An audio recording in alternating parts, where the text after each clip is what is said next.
A close shave.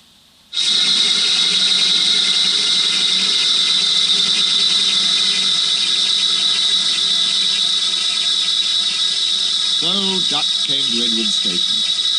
It's not fair, he complained. Diesel has made the Fat Controller and all the engines think I'm horrid. Edward smiled. I know you aren't, he said, and so does the Fat Controller. You wait and see. Duck felt happier with Edward. He helped him with his trucks and coaches, and sometimes helped foreign engines by pushing their trains up the hill. But Gordon, Henry and James never spoke to him at all. One day, he pushed behind a goods train and helped it to the top. Beep, beep, goodbye, he called, and rolled gently over the crossing to the other line. Duck loved coasting down the hill, running easily with the wind whistling past. He hummed a little tune. Diddle-dee-dum, diddle-dee-dum, diddle-dee-dum, diddle-dee. That sounds like a guard's whistle, he thought. But we haven't a guard. His driver heard it too and looked back. Hurry, Duck, hurry, he called urgently. There's been a breakaway. Some trucks are chasing us. There were 20 heavily loaded trucks. Hurrah, hurrah, hurrah, they laughed. We've broken away, we've broken away, we've broken away. And before the signalman could change the points, they followed Duck onto the down line. Chase him, bump him, throw him off the rails, they yelled, and hurtled after Duck, bumping and swaying with ever-increasing speed. The guard saved Duck. Though the trucks had knocked him off his van, he got up and ran behind, blowing his whistle to attract the driver's attention. Now what? Asked the fireman. As fast as we can, said the driver grimly. Then they'll catch us gradually. They raced through Edward Station, whistling furiously, but the trucks caught them with a shuddering jar. The fireman climbed back, and the van brakes came on with a scream. Braking carefully, the driver was gaining control. Another clear mile, and we'll do it, he said. They swept round a bend. Oh, glory! Look at that! A passenger train was just pulling out on their line from the station ahead. The driver leapt to his reverser. Hard over, full steam, whistle. It's up to you now, Duck, he said. Duck put every ounce of weight and steam against the trucks. They felt his strength. On, they yelled, but Duck was holding them now. I must stop them. I must. The station came nearer and nearer. The last coach cleared the platform. It's too late.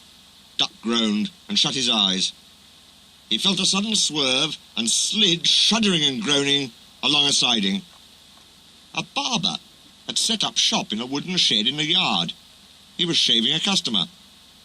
There was a sliding, groaning crash, and part of the wall caved in. The customer jumped nervously, but the barber held him down. It's only an engine, he said calmly, and went on lathering. Beg pardon, sir, gasped Duck. Excuse my intrusion. No, I won't, said the barber crossly. You've frightened my customers and spoilt my new paint. I'll teach you. And he lathered Duck's face all over. Poor Duck. They were pulling the trucks away when the Fat Controller arrived. The barber was telling the workman what he thought. I do not like engines popping through my walls, he fumed. They disturb my customers. I appreciate your feelings, said the Fat Controller, and will gladly repair the damage. But you must know that this engine and his crew have prevented a serious accident. You and many others might have been badly hurt. The Fat Controller paused impressively. It was a very close shave, he said. Oh, said the barber. Oh, excuse me. He ran into his shop, fetched a basin of water, and washed Duck's face. I'm sorry, Duck, he said. I didn't know you were being a brave engine. That's all right, sir, said Duck. I didn't know that either. You were very brave indeed, said the Fat Controller kindly. I'm proud of you. I shall tell City of Truro about you next time he comes. Oh, sir. Duck felt happier than he had been for weeks. And now, said the Fat Controller, when you are mended, you are coming home. Home, sir? Do you mean the yard? Of course. But, sir, they don't like me.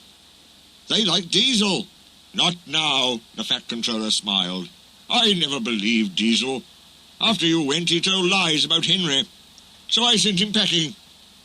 The engines are sorry and want you back.